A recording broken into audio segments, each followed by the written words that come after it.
tiger tree.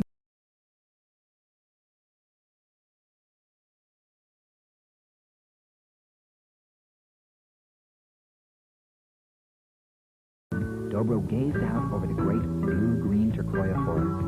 He longed to find the humans and sing them his dragonfly melodies.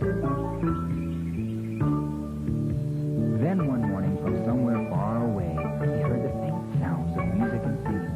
Humans singing. Dobro's heart leaped for joy.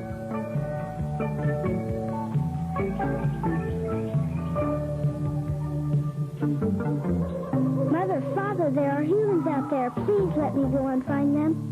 Only the very best melodies can find their way to the human heart, and some humans are dangerous.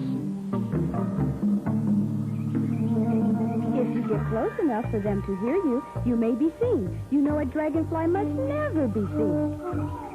I promise I'll be careful, and I'll take Bongo and Ocarina with me.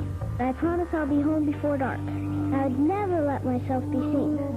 All right, Dobro, but don't forget your promises. It wasn't long before Dobro and his friends, Ocarina and Bongo the Spidodo, were flying across the great blue-green turquoise forest. The Spidodos are the fastest of all dragonflies, and Bongo kept zipping on ahead to see what he could see. There's just trees and more trees. No humans? Nope. Maybe the music you heard was just from the woods, Dobro. Maybe we should turn back. I'm hungry, and we haven't found humans anywhere. Let's go home. But Bongo hadn't seen the group of men camped on the banks of the mighty, roaring river. They were explorers, studying the wildlife out there. Bongo also hadn't seen that two of the explorers had wandered some distance away to relax under a shady tree. The two explorers didn't see the fierce purple people hiding in the bushes. Stefano Pileggi was an explorer from Italy and had been busy drawing maps and sketches of what's this old place. His friend, James Bowen Patton, an English writer, stopped playing his guitar. His was the music Dobro had heard. Nothing ever happens round here, old chap. Just then, the purple people jumped out of the bushes.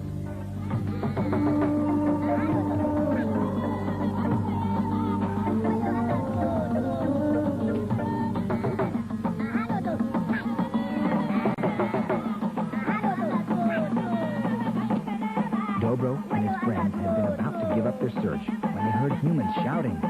Excited, they flew toward the sounds as fast as they could. Soon they arrived at a strange village. What a sight met their eyes. Why are those humans standing in a cooking pot? I think those purple people are making an explore stew.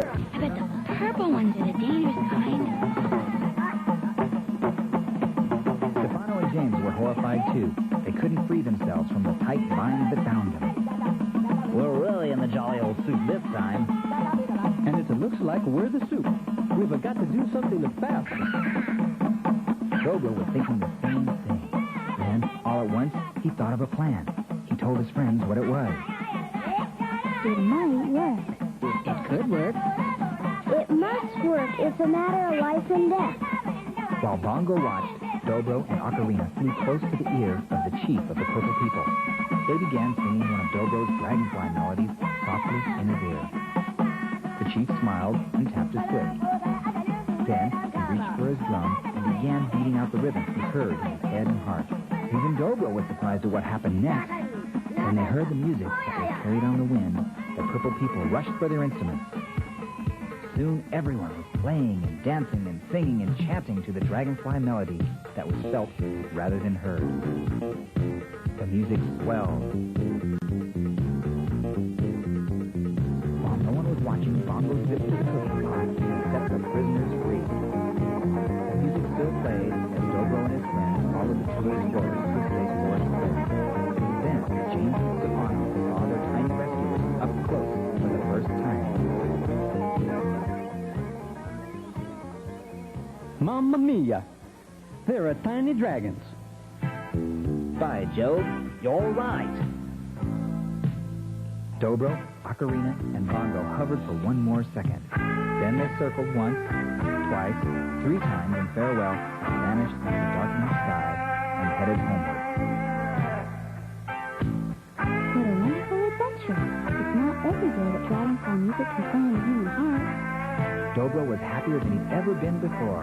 He hoped he'd see James and Stefano again someday. Until then, Ocarina and Bongo were the best friends a dragonfly could have. Dobro had only one worry as they headed home. Now we've been seen, I wonder what will happen next. You'll probably be on restriction for your life. Nothing will happen. No one will ever believe there are dragons like us. But everyone should believe that supper's ready. Hurry, I'm hungry. James and Stefano hurried too. At last, they reached their camp just as the sun was setting. Their worried explorer friends rushed to meet them. Later, they sat listening to the strangest adventure they'd ever heard. When the story was finished, they hadn't believed a word of it. Tiny dragons a thing? Oh, what an idea.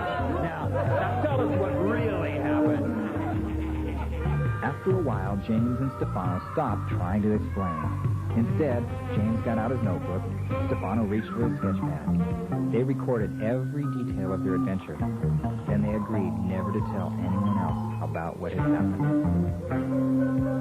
But in the weeks that followed, James often had a faraway look in his eyes. Stefano often stopped talking in mid-sentence. When that happened, each knew what the other was thinking. One day, they would go in search of the dragonflies. But